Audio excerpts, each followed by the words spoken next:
भूमिका और ऋतुराज का आगमन। बसंत पंचमी केवल एक कैलेंडर की तिथि नहीं है, बल्कि ये भारतीय संस्कृति की आत्मा है। जब शीतलहर का प्रकोप कम होने लगता है और सूर्य की किरणें धरती को गुनगुनी गर्मी देने लगती हैं, तब प्रकृति अपना श्रृंगार बदलती है। माघ मास की शुक्ल पक्ष की पंचमी को हम ऋतुराज बसंत के स्वागत में उत्सव मनाते हैं। ये पर्व संधि काल है, ठिठुरती ठंड के अंत और सुहावनी गर्मी की शुरुआत का। इस समय वायु में एक नई महक होती है और चहुं ओर पीली सरसों के फूल ऐसे लगते हैं मानो धरती ने सोने की चादर ओढ़ ली हो। अध्याय 2, पौराणिक आधार और मां सरस्वती का प्राकट्य। इस त्योहार का सबसे गहरा संबंध विद्या की देवी मां सरस्वती से है। शास्त्रों के अनुसार जब ब्रह्मा जी ने सृष्टि की रचना की तो चारों ओर मौन व्याप्त था। सृष्टि में ध्वनि, वाणी और संगीत का अभाव था। ब्रह्मा जी अपनी रचना से संतुष्ट नहीं थे। वाणी का वरदान। ब्रह्मा जी ने अपने कमंडल से जल छिड़का और एक अद्भुत देवी का प्राकट्य हुआ। उनके 4 हाथ थे, एक में वीणा, दूसरे में पुस्तक, तीसरे में माला और चौथा हाथ वरद मुद्रा में था। जैसे ही उन्होंने वीणा के तारों को झंकृत किया, संपूर्ण ब्रह्मांड में ओम की ध्वनि गूंज उठी। पशु पक्षी चहकने लगे, हवाओं में संगीत घुल गया और मनुष्यों को वाणी मिली। इसीलिए इस दिन को मां सरस्वती के जन्मदिन के रूप में मनाया जाता है। अध्याय 3, पीला रंग, दर्शन और विज्ञान। बसंत पंचमी का नाम आते ही आंखों के सामने पीला रंग छा जाता है। इसके पीछे कई गहरे कारण हैं।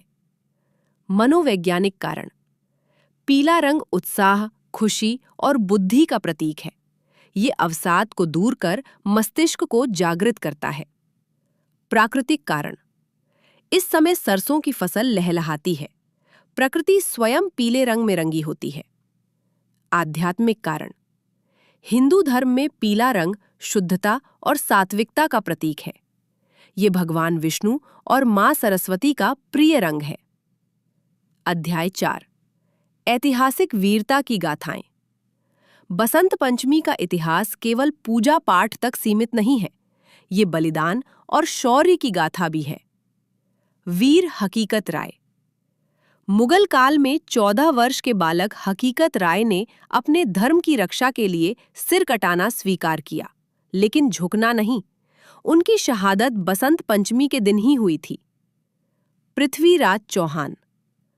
कहा जाता है कि विदेशी आक्रांता मोहम्मद गोरी का वध पृथ्वीराज चौहान ने इसी दिन शब्दभेदी बाण चलाकर किया था। ये दिन अन्याय पर न्याय की जीत का भी प्रतीक है। अध्याय 5, वैज्ञानिक और स्वास्थ्य संबंधी महत्व। आयुर्वेद के अनुसार बसंत ऋतु में शरीर में कफ दोष का असंतुलन होता है। इस समय सूर्य की मध्यम किरणें हमारे शरीर के लिए बहुत लाभदायक होती हैं। नया भोजन। इस समय नई फसल का अनाज घर आता है, जो पाचन के लिए उत्तम होता है। हवा में ऊर्जा।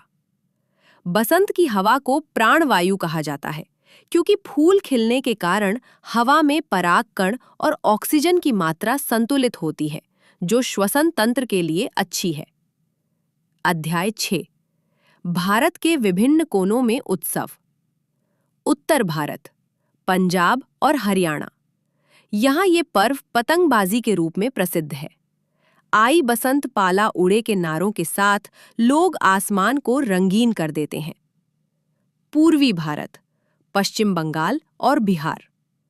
यहाँ सरस्वती पूजा का भव्य आयोजन होता है। पंडाल सजाए जाते हैं और ढाक की थाप पर देवी की आराधना होती है। दक्षिण भारत, यहाँ इसे विद्यारंभम के रूप में मनाया जाता है। छोटे बच्चों की शिक्षा इसी दिन से शुरू की जाती है।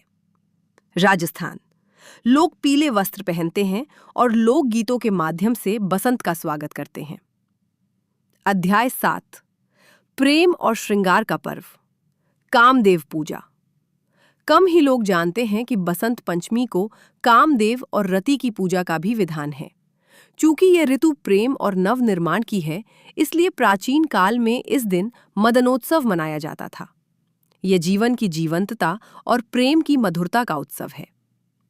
अध्याय 8 आधुनिक समय में प्रासंगिकता। आज के डिजिटल युग में जब हम प्रकृति से कटते जा रहे हैं, बसंत पंचमी हमें फिर से जड़ों से जोड़ती है। ये हमें याद दिलाती है कि बिना ज्ञान सरस्वती के शक्ति और धन व्यर्थ है। स्कूलों और कॉलेजों में होने वाले कार्यक्रम छात्रों को अपनी कला और संस्कृति को पहचानने का मौका देते हैं। अध्याय 9 वीडियो के लिए निष्कर्ष। बसंत पंचमी एक संदेश है, नया सोचने का, नया करने का और खुद को बेहतर बनाने का। ये पर्व हमें सिखाता है कि जिस तरह पतझड़ के बाद बसंत आता है, उसी तरह हमारे जीवन के दुखों के बाद खुशियों का आगमन निश्चित है। बस जरूरत है तो अपनी वीणा को सही सुर देने की।